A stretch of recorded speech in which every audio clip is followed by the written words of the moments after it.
వాళ్ళకి ఇదే రోజు శనివారం నాడు జరిగిన ఘటన, ఇదే రోజున మళ్ళీ కుక్క చనిపోయినటువంటి ఘటన, రెండు కూడా సీక్వెన్స్ వస్తే ఏ విధమైన కోణం? ఏదో బ్యాడ్ ఒక చిన్న పెయిన్ఫుల్ గా ఉన్న సంఘటన ఏమి జరగకూడదనే అనిపిస్తుంది.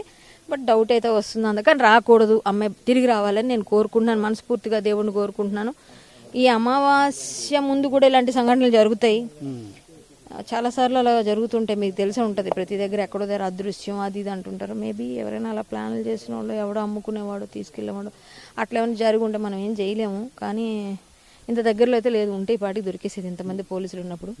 ఎటో పెట్టేసి ఉంటారు ఎక్కడో, ఒకవేళ అలా ఎవరైనా ఎత్తుకెళ్ళిపోతాయి. కానీ అమ్మాయికి ఇంత జరుగుతుంది కాబట్టి మ్యాక్సిమం వాళ్ళు కూడా డేర్ చేయరు అనుకుంటున్నాను, అంటే అలా ఎత్తుకెళ్ళడానికి.